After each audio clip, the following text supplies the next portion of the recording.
resilience before Casey comes out here. He said he trusted me, and I honor that, and I trust him. So, what is resilience? Maybe define it a little bit for you guys. So, who can have resilience? The person is you. What is resilience? It's the ability to bounce back. Where can I find resilience? You can see resilience all around you. There's all sorts of people. There's teachers, there's firefighters, there's sports members. Like Michael Jordan is a perfect example. I talked about this at teen camp. Michael Jordan, he played basketball back in the day, back in the 90s. I don't know. I think we all know who Michael Jordan is. He would play basketball, and there's a statistic. Now, I don't know the statistics, but just trust me. There's a statistic out there that they would feed him the ball in the last seconds of the game to hit the game-winning shot. Now, he didn't hit the game-winning shot every time. But when it mattered, it did, and he won a ton of rings. He almost filled up both hands with championship rings, right? Now, there were some games he would talk about in his his biography about how he would be missing free throws, not feeling like he was in the groove, not have the hot hand, and the coach would still trust him enough to give him the ball to hit that game-winning shot. Why? Because he was resilient. So, where can we see resilience? We see it all around us, and it inspires us to be resilient ourselves. When can you be resilient? I have another story for you. I went horseback riding. You know, I'm a Colorado cowboy, right? I went horseback riding with my friends Nathan and Rachel. Now, Rachel, she's actually been horseback riding since she was like 5 years old. So she knows more than I do. I just wear the hat right and say all the stuff right. You know, I'm not a real equestrian like she is. And so I'm riding along on this horse trail, and I guess it was the time of the season where I saw a fly the size of my thumb land on my wife's horse right in front of me. And my horse knew what to do. He ate it. So, wow, that's cool. And so I yelled up to Rachel because she was the trail lead. I said, hey, there's flies the size of my thumb flying around. She goes, those are called horse flies. I said, you should call them elephant flies. They're huge. And so these horse flies are around us. It's the time of the season. I guess they fly around. And so what did Rachel, the equestrian, do? She leaned forward on her horse, held the horn, and she'd wait for the horse flies to land on the neck of the horse. And she'd grab one and throw it on the ground. She'd keep grabbing them and throwing them. I'm like, oh, you can just grab them? She goes, yeah. I'm like, okay. So what do? I don't want any horse flies on the butt, right? Because if the horse fly bites the butt of the horse, we're going.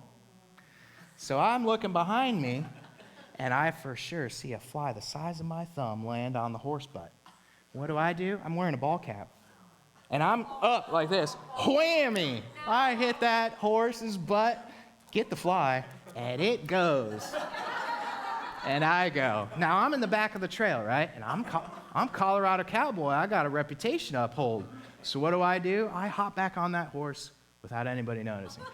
Now, Rachel, she noticed, but nobody else did. She goes, well, are you good back there? I said, yeah. So when do you want to be resilient? It's when you fall off that horse. And you want to get back on that horse as fast as you can and figure out life from the saddle instead of figuring out life with your face in the dirt. All right, so why? Why do we want resilience? You know, sometimes a rubber band, it breaks. You know, a rubber band's job is to be a circle and hold stuff. But sometimes you stretch it too much and it breaks. And it's broken forever. I've even tried to tie a knot in a rubber band and reuse it. Yeah, that knot will slip out. So what we want to be resilient. We don't want to be the rubber band that breaks forever. We want to not be broken forever, so we want to learn about resilience. So my last question for you is how can we be resilient?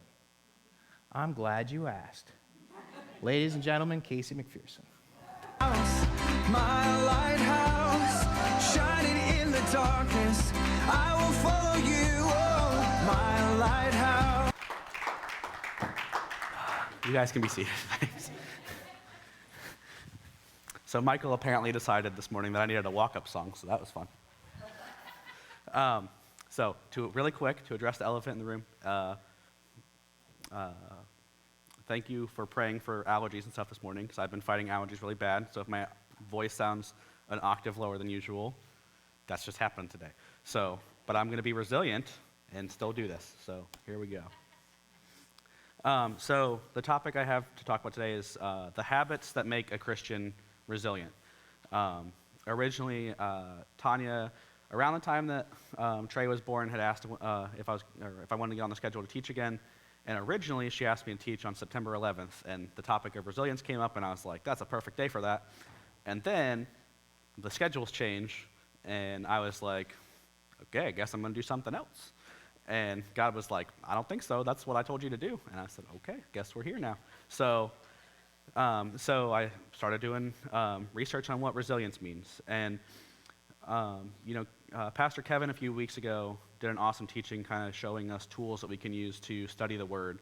And so typically when I would study the Word, if God gave me a word or said, you're going to teach on this, or, if I teach on love, I would go look up all the different words and figure out. But the word resilience does not have a Hebrew or Greek equivalent. It's not a word that the Bible uses. It says other things. And so I was like, well, where do I start? So the first thing I want to start with this morning is just a definition of resilience. Michael did a really good job kind of opening the topic, but the dictionary definition of resilience is the capacity to recover quickly from difficulties or toughness. And then resilient as an adjective means capable of withstanding shock without permanent deformation or rupture, or tending to recover from or adjust easily to misfortune or change. So, I don't know about any of you guys, but the past few years have had a lot of stressful things going on in my life, whether it's COVID or some loss of loved ones. Last week we had hurricanes apparently that are decimating a lot of people's lives. Katrina and I are parents now, and we're trying to figure out how that works. So there's just a lot of things that we have to kind of get through in life and figure out how we're going to deal with them. And for those of you who don't know, my day job is I work for the Air Force, and I do buying activities for them. And a big focus in the Air Force community lately has been resiliency, because a bad statistic that's going on in the Air Force right now is suicide rates of enlisted Air Force members is the highest it's ever been. And the Air Force doesn't know what's going on with that. They've been kind of drilling trainings into our head, civilians included, on how do you be resilient and what's the Air Force's solution to being resilient. And a lot of what the Air Force teaches to deal with stress and those kind of things are things that you would think of in the Bible that I'm going to get to in a minute. But some of it is like, we're going to teach you to be tough, and we're going to teach you to be just the strongest person that you can be, and then you're going to be able to deal with any situation that comes up. And I don't think that that's what God had in mind with resiliency. It is good to be strong, and it's not a bad thing, but if we rely on our own strength, that's not going to get us very far, especially when things go topsy-turvy. So the first key I have for being resilient is that resilience requires the strength of God and Jesus, not the strength of man. We're not equipped to handle the stresses of life as our natural man. It's just not in the formula. So Philippians 4:13, I think most of you could quote it if I asked, but I can do all things through Christ who strengthens me.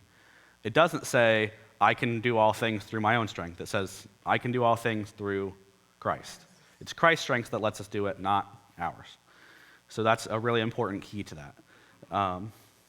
And then Ephesians 6, we'll read verses 10 and 11.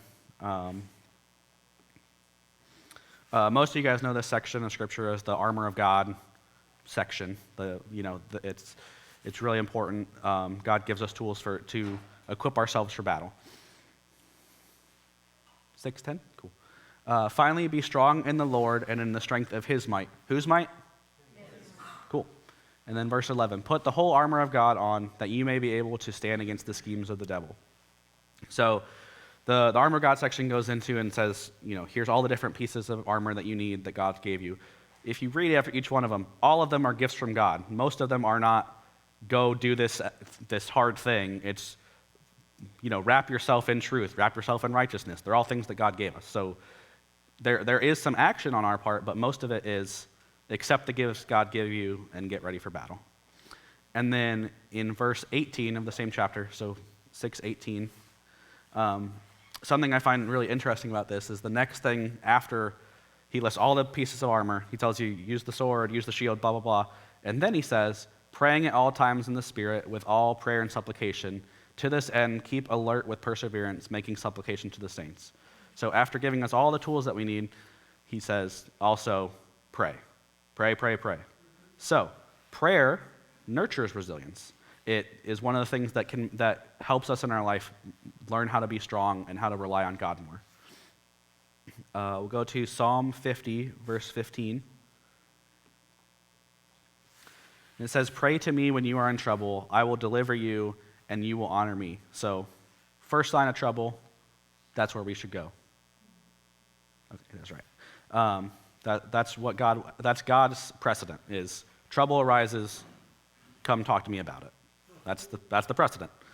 And then Philippians 4, 6, and 7, a lot of people know this one too.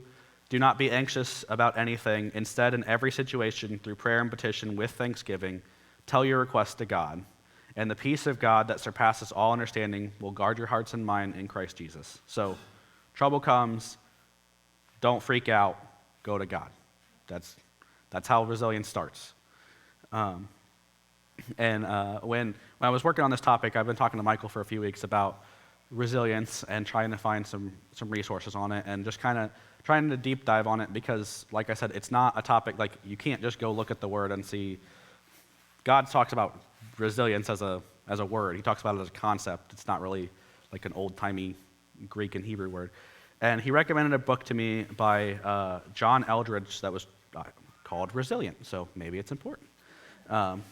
And in the book, one of the things that stood out to me is Eldredge talked a lot about how the age that we live in has kind of reduced our ability to be resilient.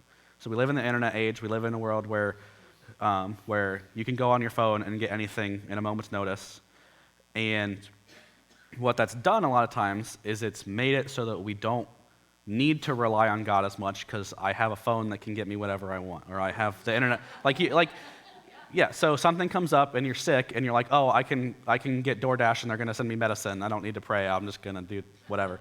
So oftentimes it inhibits our ability to rely on God. And he called it, it's not necessarily the term I love, but he called it like that we lived in a comfort culture, that we live in a world where we're just used to being taken care of at any moment by any resource we want. And that has softened our resilience a little bit. And then also, we're easily distracted because there's so much information out in the world, good and bad, going on constantly. And we're bombarded with the crises of the day from all over the world. And it can overwhelm us when we try to fix it all. Because we're like, oh my God, can you believe that this thing just happened in India? And I'm like, yeah, I'm in the US. That sucks that that's happening. I'm going to pray to God that he deals with it. But I cannot fix every problem in the world. It's not my job. And so it just isn't. Like, if we're looking at every single crisis that we see and trying to solve it with our own means, we're just going to be depressed all the time because we can't do it. It just is what it is. So a quote from the book that Eldredge mentioned is, the first thing you should do when you are lost is stop. This is critical. Stop moving and get your bearings, even if it takes some time. The classic mistake of those who don't survive in a crisis situation is that they panic and run off in hopeless directions, or simply slog on, making their situations more dire. So, first step, when trouble comes or crisis comes, is slowing down and assessing the situation. It's not, situation happens, I react and I go do the thing. It's, okay, slow down. The second step is recentering ourselves to who's in control of the situation, which I think you all have figured out by this point is God and Jesus. So Ephesians chapter 1, this is going to be in the Message, Brendan. And I'm going to start in verse 20. It's probably going to look weird on the screen because the Message is interesting how they break everything up. So all this energy issues from Christ. God raised him from death and set him on a throne in deep heaven, in charge of running the universe, everything from galaxies to government. No name and no power are exempt from his rule, and not just for the time being, but forever. He is in charge of it all, has the final word on everything. At the center of all this, Christ rules the church, The church, you see, is not peripheral to the world is peripheral to the church. The church is Christ's body in which he speaks and acts, by which he fills everything with his presence. So, luckily, we're not in charge, and sometimes it's easy to get ourselves spun up on how we're going to handle every situation instead of asking God what he wants us to do or what he wants us to think or how we're going to handle the situation. I personally think we'd all be better off if sometimes we just turned off the news and stopped trying to worry about how we're going to fix every crisis and just let God be God and let Jesus be Jesus and just go for it. So, another key to being a resilient Christian is giving glory to God in any situation. So when I think of resiliency, especially in the Old Testament, one person I think of is Job, of having so many things to go through. And in Job 1, verse 21, he said, I left my mother's womb naked, and I will return to God naked. The Lord has given, and the Lord has taken. May the name of the Lord be blessed. Job neither sinned nor charged God with wrongdoing in all of this. He had so much taken away from him. He had so much going on. And his response was to praise God, was to give glory to God no matter what the outcome looked like. That was his response. And that should be our response is, trouble comes, give glory to God. I don't care what the situations say. I'm just going to keep doing what God told me to do. And then in Habakkuk, in chapter 3, verse 17 and 18, even though the fig trees have no blossoms and there are no grapes on the vine, even though the olive crop fails and the field lies empty and barren, even though the flocks die in the fields and the cattle barns are empty, yet I will rejoice in the Lord. I will be joyful in the God of my salvation. So I think sometimes a trap we get into with the way the world is now is we act like this is the worst it's ever been, and that no one's ever had to deal with situations like this, and that, like, oh man, the world's so terrible. But there's so much in the Old Testament, the New Testament, of things that God's people had to go through that we can't even comprehend because we're so far away from that situation, that we're so comfortable that any crisis comes up and we're like, this is the end. This is stupid. And our response to all of that should be to have joy in the face of it. That's, like, I could end my whole teaching there. The mark of a truly resilient Christian is joy. That's it. Like, I could end it there, but I'm not going to because I have more to say. So, there's another example of a really resilient believer from the New Testament, and I think that one of the best examples for me when I'm looking at this topic is Paul, because Paul went through a lot. He was persecuted at every chance he could have been. You know, I don't think sometimes we think about how different it would have been in Paul's time. Like, imagine going out to evangelize when Christianity is not established. Like, no one believes in Christianity yet, and you're out there talking about Christ. And, like, at least if I'm evangelizing today and I talk about Jesus, people know who I'm talking about. This dude was just shouting to people, like, come to Jesus, and people are like, who are you even talking about? Like, what is, like, the Messiah's come, we didn't see him. We live at, like, they don't have the internet. They live miles away. They're like, you're just making up stuff. And he's trying to deal with that and deal with people wanting to kill him and deal with the adversary trying to kill the church. And he's going through all of this, and yet his ministry was walking out and doing what God told him and doing it and persevering through everything. So in 2 Corinthians 4, I'm going to start in verse 7.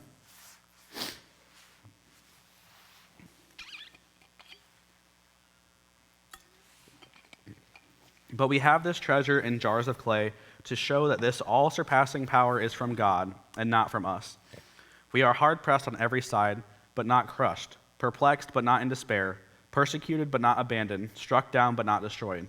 We always carry around in our body the death of Jesus, so that the life of Jesus may also be revealed in our body. And then in verse 16, it says, therefore, we do not lose heart. Though outwardly we are wasting away, yet inwardly we are being renewed day by day. For our light and momentary troubles are achieving for us an eternal glory that far outweighs them all. So we fix our eyes not on what is seen, but what is unseen, since what we have seen is temporary, but what is unseen is eternal. So we have so much hope because of what Jesus did. And yeah, things seem scary at times, but they aren't any scarier than they've been for lots of people, and God has gotten them through it. We should trust that God's going to get us through any situation that shows up. You know, COVID's just a name. A hurricane's just a name. People have been dealing with this for thousands of years, and God's gotten them through it. So we shouldn't act like, oh man, this new big thing is so much bigger than our current current troubles are so much bigger than what God's got in store. So another thing, when I was doing my research on resiliency, I stumbled across a blog by a lady. Her name's Dr. Emily Hervey. And the blog was really interesting. She's a PhD in clinical psychology who has a focus on doing mission work and has lived all over the world she's lived in 3 different countries. She's been really focused on helping people recover from trauma in general. That could be, situations where people have been through earthquakes. That could be just people going through difficult things in their marriage. That could be, there's a part where they talked about she did counseling for victims of war or prisoners of war, just people who have been through all these terrible things and experienced trauma. And in the blog, she discussed Paul's resiliency and how he was able to endure so much for the body of Christ. And she pointed out that being able to endure trauma does not come from ignoring the stress of the world or ignoring the trauma, but by focusing on greater things ahead. When discussing Paul's ability to endure traumatic situations, she said, some people, especially those who have supportive people around them, a well-grounded faith, and good coping mechanisms, recover to their normal state after enduring trauma or even grow from the experience.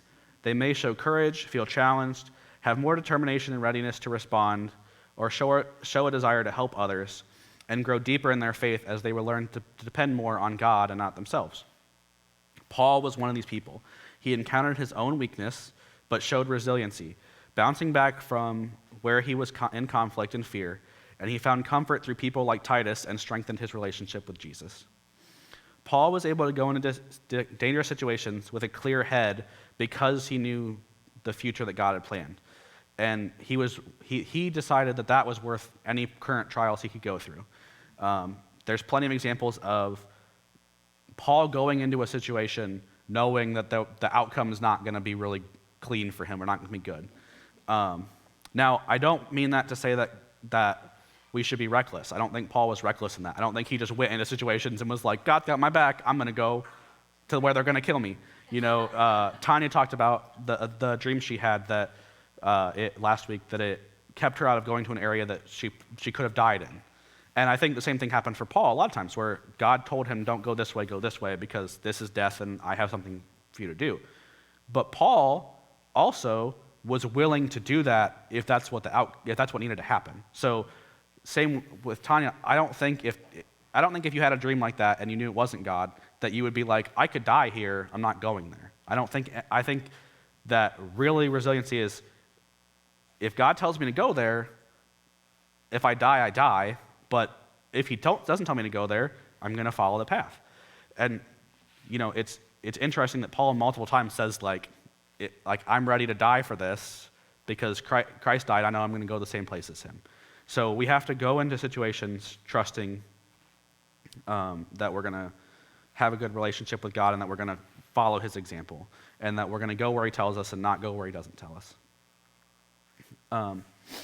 So back to this blog that I was talking about. So like I said, Dr. Harvey, she was, or Hervey, I think, was a clinical psychologist. And so part of what she was looking at was reviewing Paul's actions in terms of what we're finding in science currently on how to deal with trauma.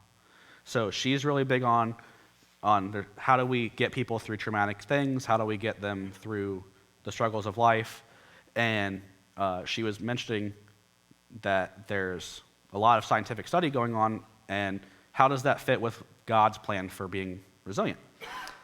And in 2014, she referenced a study that was 2 professors of psychiatry from Mount Sinai School of Medicine in New York, which is a really well-known medical school. I'm going to butcher their names, so I'm sorry, but Dr. Brian Iacoviello and Dennis S. Charney performed a study to understand the psychosocial factors that are associated with patient resiliency in the face of trauma. So basically what they did is they found people who had been through traumatic situations. Some of the examples they had were Vietnam prisoners of war that came through it. They had breast cancer survivors. It was just a ton of different categories of people that had been through something that we would consider a crisis or a trauma, and studied what makes the people that get through these situations and don't have like scars from it, like don't have PTSD or get, if they do get PTSD, get through it. What are the core things in their life that got them through that? What are the factors that lead to that? And they came up with 6 of them. And the funny thing to me about it is a lot of times with scientific discovery nowadays, we're finding things that back up things that are in the Word when they had none of this information. So like the 6 things they found, I'm going to go through each one in a moment, are like, you could almost say every single one of them is like what Paul was preaching 2,000 years ago, and now we're catching up in science and saying, oh, look, he was right, cool. So they listed 6 factors that they think are like the core 6 things that get people through trauma. Their optimism, cognitive flexibility, active coping skills, maintaining a supportive social network, attending to one's physical well-being, and embracing a personal moral compass. And I really, like I said, I really think these back up with what Paul was preaching on how he got through them. So I'm going to kind of go through and break down what the study said, and then how does that line up with the Word. So the first one's optimism. A quote from the study: as regarding resilience in the face of adversity or trauma, maintaining optimism for the future while suffering in the present can buoy one's spirit and provide the stamina to endure. So same as I've been talking about, if you understand that God's future is bigger than the current problems, then you can get through it. In Joshua 1:9, they said, have I not commanded you, be strong and courageous, do not be afraid, do not be discouraged, for the Lord your God will be with you wherever you go. Paul in Philippians in chapter 4, verse 4 said, rejoice always. So our goal, as I said earlier, is with optimism is to be joyful no matter the situation.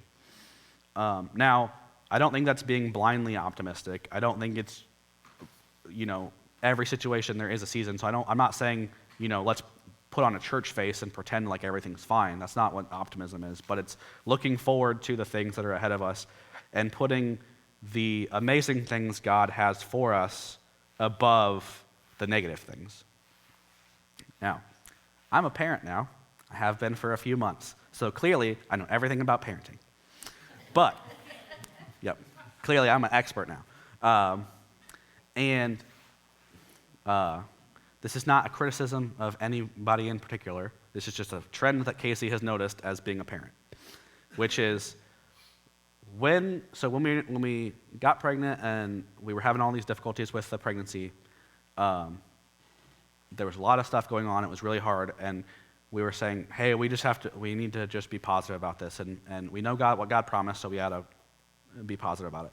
And the first thing I noticed was when you start being a parent, or you're getting ready to be a parent, everybody feels the need to come tell you how hard being a parent is, which it is. I'm not pretending it's not. But what would happen is every time you'd be like, oh man, I can't wait to be a dad, people are like, but are you? Are you ready for this? And I'd be like, yeah. I mean, I don't know that anyone's ready, but I'm going to figure it out. And so this would happen over and over. Like, I'd be like, I'm ready to be a dad. And people were like, are you? And then we had a kid. And the funny thing is, so Katrina had a really difficult pregnancy. A lot of you guys know the story of that, and I've talked about it before. But when she was pregnant, every time we would be talking about it, she'd be like, Atreus, you have to be the most well-behaved kid in the world because of how much this is, like, how hard this has been. And she was just like speaking into existence before he was born, like, you need to be well-behaved because this has been a ride. And so then he shows up, and for all intents and purposes, he's been a great kid. Like, he he sleeps through the night more than he should, does all these things that we were for a while like, this is not as hard as people said it was. It's not good. Like the shoe's about to drop. And so what would happen, well, the funny thing is, so we'd come to church and stuff, people would be like, how's it going? Expecting us to be like, we're so exhausted, like being a parent's so hard. And we'd be like, no, he's like, it's going well. Like there are hard days, I'm not gonna pretend they're not, but it's going well. And everybody would be like, yeah, but don't say that, because you're gonna jinx it. It's gonna turn, it's gonna be bad. And I get it. I understand like the feeling of when someone's going through something, you're like, you want to get them, have them be prepared for it. But the world has kind of taught us that if people are being optimistic, we kind of have to like bring them back a peg, and that's not God. That's not what God intended. Like people in the Bible, yes, they had to pray like inwardly in prayer and stuff. They would pray like, help me get through the situation. But it's not like God's not telling you like you better warn them all the time that everything's so bad. And we had one day we showed up and we were talking to someone about Atreus and that he was sleeping through the night already, and they're like, you need to be careful because people are going to get jealous if you start saying that. And I was like, why am I not allowed to talk about how excited I am to have a kid? Like, it's awesome. And it was just so funny. So like, yes, there are times when we need to be like introspective. There's seasons for everything. But we need to be careful that we don't try to put people in a season. Like that we're like, yes, there's a season of mourning. Yes, there's seasons that are hard. But don't like project that onto people. Don't be like, hey, you should be having a lot harder time with this. Because it's really, like, it's not helping anybody. All right, so that was a tangent. Anyway, so the next one, in the study, the next thing they found was called cognitive flexibility. The quote they said was, this refers to the ability to reappraise one's perception and experience of a traumatic situation instead of being rigid in one's perspective. So what this basically means is that you have to be able to reframe situations as they happen. If you only focus on what's happening or see it through one lens, then that's going to hurt your ability to get through it. And Paul talks about this in a lot of different situations about reframing his trials. And, I read earlier from Corinthians where he said, count it all joy for every situation and doing all these things. James also talks about it in chapter 1, verse 2. Consider it pure joy, my brothers and sisters, whenever you face trials of many kinds, because you know the testing of your faith produces perseverance. Let perseverance finish its work so that you may be mature and complete, not lacking anything. So when we're tried, the word says multiple times, consider it joy, because if you know that this is hard now, the payoff at the end is going to be so much better. Okay, so that's cognitive flexibility. Big words just means be able to be flexible in your thinking and don't just focus on the bad stuff that's happening right now. The next one was active coping skills. So the study said resilient individuals use active rather than passive coping skills. They act and create their own resilience. The cognitive component includes being mindful of one's thoughts about the situations they find themselves in and actively minimizing the appraisal of threat by not denying the threat so as not to be so consumed by fear. At the same time, efforts to create positive statements about oneself and one's situation. Going back for 1 second with the optimism thing, one of the things the study found about optimism that kind of goes along with these active coping skills is what they found was optimism on itself is not enough. You can't just be so optimistic that you can get through every situation. It helps, but there was a quote that I thought was really interesting from one of the Vietnam survivors that was a survivor of prisoner of war, and they asked him, who were the people that when you were in prison you knew weren't going to make it through the trauma? And he said, the optimistic people. And the reason they said that was because what he said is what a lot of people who are optimistic would do is they'd like pick a day and be like, oh man, as long as I make it to Christmas, they'd have like a count going of like, if I make it to Christmas, I did a good thing. And then if I made it to Easter, I did a good thing. And they'd wear themselves down by being optimistic about like a specific point in the future, that when the point came and they were still in prison, it would wear on them over time. And so rather than using active coping of like, I'm going to talk positive to myself and talk, the word to myself or talk whatever, they were putting optimism on, like, I'm going to get out by this date, and it would just kill them over time as the checkpoints that came didn't get met. And so we have to do that sometimes of like not putting timelines on the promises of God and not being like, oh man, as long as I get healed of this thing, when it happens, life's going to be so great. We have to not focus on like the current results. It's way down the future, life's going to be great. So back to active coping skills for a second. There's one person that I think of when I was reading this, which is Joelle Nevins. A lot of you guys know her. And she's one of the best people I know in this regard. She's constantly coming up with positive affirmations to remind yourself about, to build your confidence up.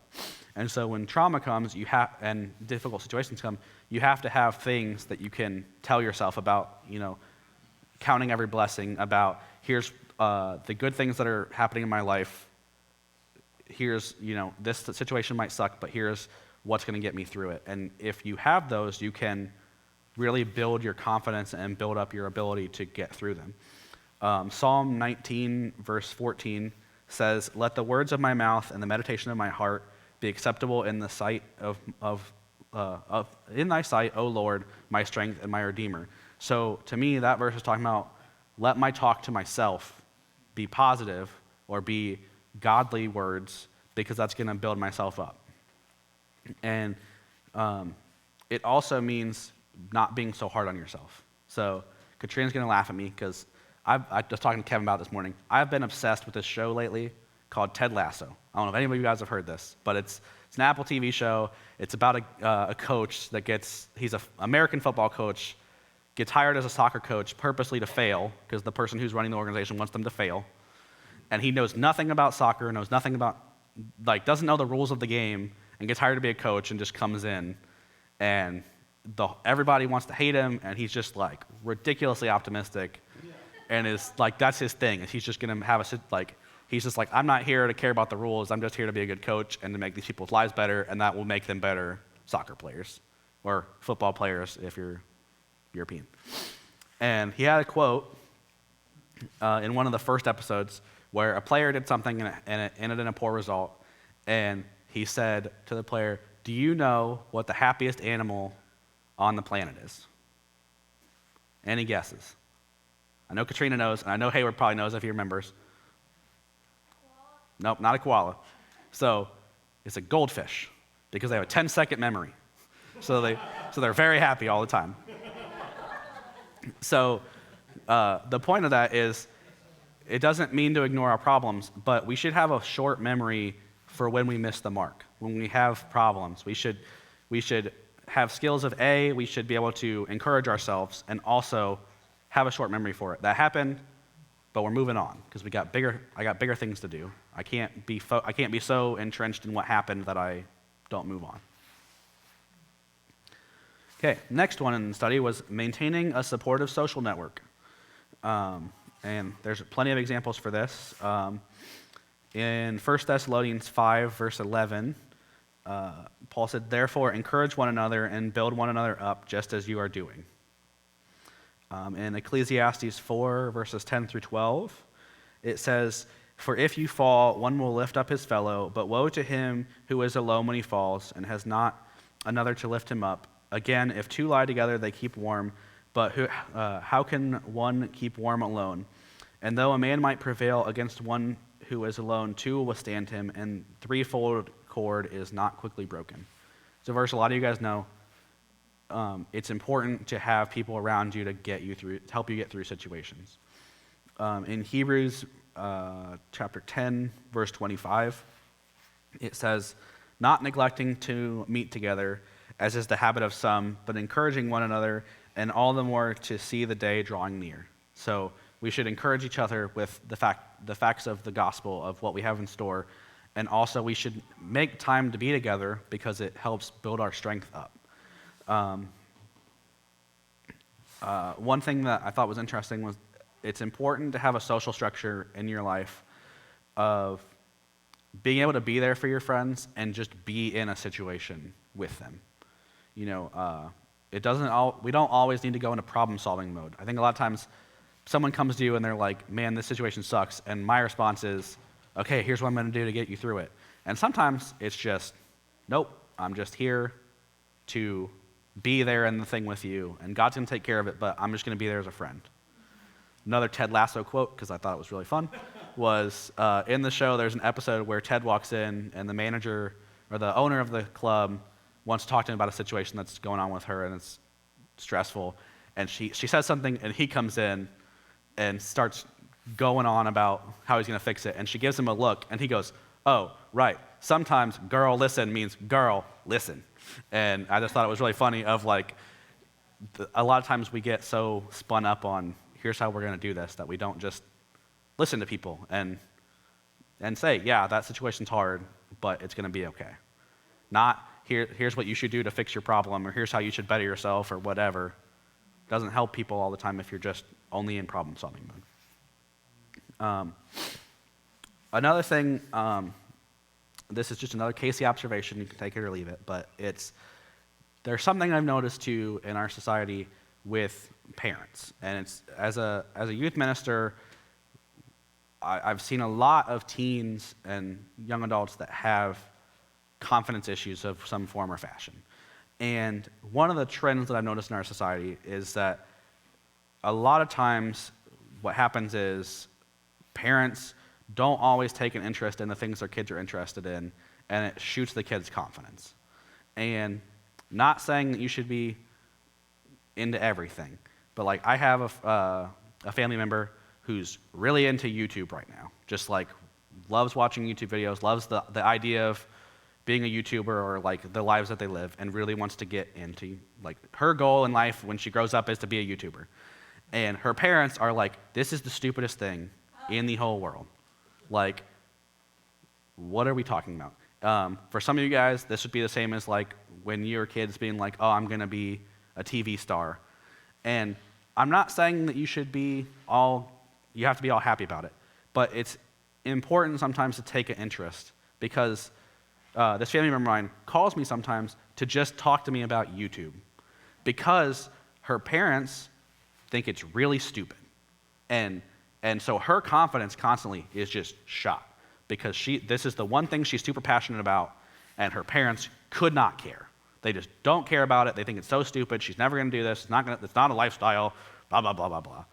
And that's fine. If you have that opinion on certain things, you know, some people have the same thing about, oh, my kid wants to be a pro athlete, and you're like, the odds of being a pro athlete are terrible. Don't focus on that. That's stupid. Go get an education. That's fine, but if your kid is really into football, it's okay for them to be really into football. It's okay for them to be really into something that you think is stupid, and sometimes you just have to show an interest in it and just let them talk about it. Just let them be confident about it, because the world already enough tells us we don't fit in. The world already enough tells us that stuff we think is cool is stupid. We don't need it from our parental figures or our friends or whatever. So that's Casey's soapbox. I will get off of that now. Okay, 2 more. So one of the other things they said was attending to one's physical well-being. Paul talks a lot about having his body ready to perform the will of God. In 1 Corinthians 9, verses 25 through 27, I'm going to read this one in the Passion. You can take a drink while Brendan gets that running ready.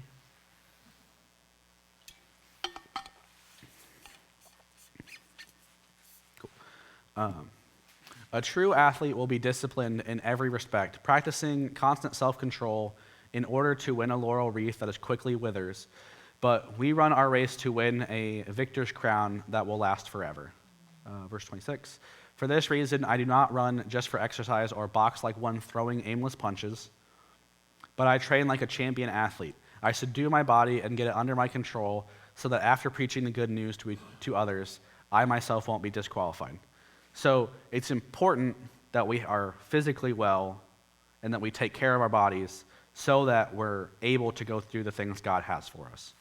You know, It's really hard to go do all these things that God wants us to do if we're sick all the time, or if I get winded by walking to the back of the church, maybe I should go do something about that. And another part of that is resting. So Kristen did an awesome job a few weeks ago talking about rest and the importance that God places on rest. And the only things that I really want to hit about it is when I was talking earlier about the Air Force's, strategy for going forward with resilience. A lot of it's this stuff, but they have, the world calls it like taking a mental health day or taking a day where you're like rejuvenating yourself. And that's cool. But that's not really what the Bible says. It says, come to him and he'll give you rest. So take rest in Jesus. So rest isn't just taking a nap. It's focusing on the things that God wants us to focus on and taking time to do that. And Hayward and Nancy, I know I've been talking to you guys a lot about that they're trying to honor like the Sabbath, or take a day where that day is just like turn off the news, turn off whatever, and the focus of the day is doing I'm going to say godly things, but focusing on, listening to worship music, praying more, not being as distracted. And I think that's really important for us to take time to really take stock of what God's doing for us. Okay. And then the last one that they listed was embracing a personal moral compass. So our moral compass is Jesus and the Holy Spirit. John 16, verses 13 and 14 in the NIV says, "But when he, the Spirit of truth, comes, he will guide you into the truth. He will not speak on his own. He will speak only what he hears, and he will tell you what is yet to come. He will glorify me, because it is from me that he will receive what he will make known to you." So following Jesus gives us something to believe in and a purpose in our life. Knowing our role in the body and in the world is what helps us get through any trauma or any situation that could show up. When talking about this moral compass section, the study doesn't get into it a whole lot because it's a very secular study, so they're not talking about faith and things. But two things that they specifically brought up were altruistic behavior, which means going out and being selfless and doing things for others. So focusing on helping others through crises builds strength in a person naturally. So going out and helping people through a hard time makes it so when your hard time comes, you're more prepared to deal with it, which is very much like a Jesus mindset of, I'm just going to go out and serve, and that's how we get through everything, is going out and doing service. When I don't feel like it, I serve. When I want to go take a nap, go out and serve instead. Sometimes you need a nap, but most time you need to go out and do things for God.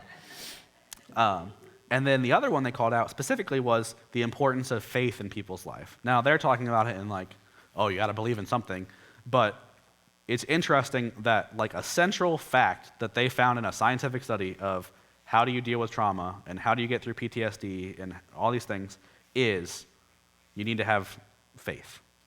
Period. They say it in whatever, but I say if you need to have faith in Jesus and in God, because that's how you're going to get through it. So kind of the last thing I want to focus on here is the world now, more than we can say more than ever, really needs Christians to be resilient, because we need to be an example to the rest of the world of how to be unshakable in times of crisis.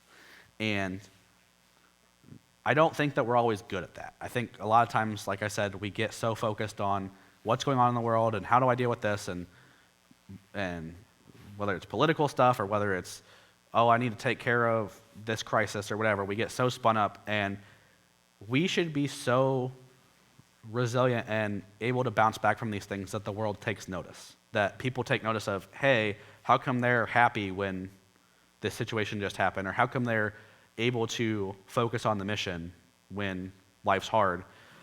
And it should be so apparent in our DNA and our ability to be joyful that we stand out.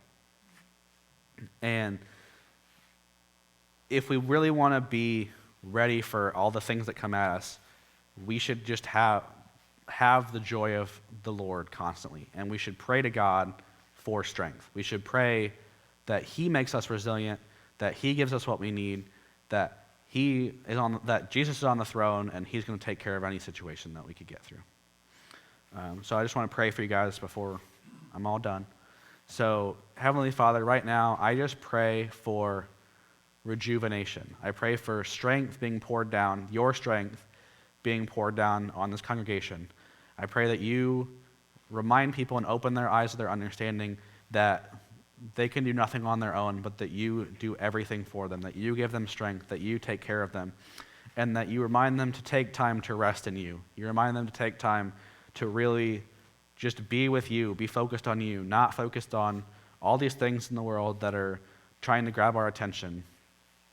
And Heavenly Father, we just praise you so much this morning for all that you've done for us, for all the blessings you pour out on us, for just, we are so grateful that we get to be a part of your kingdom, that you've chosen us, that you just taken these, these messed up lives that we've lived, and you let us be a part of this movement that is so important. I thank you just for everyone here, for their lives. I pray again for all this sickness and stuff that's going around, just be broken off of people, that it not be their focus, that God, you're just going to reign in their lives, you're going to rain grace down upon them, you're just going to show them how strong you are, and just continue to encourage them as they go about their lives. So we pray for all these things in the name of your Son, Jesus Christ. Amen.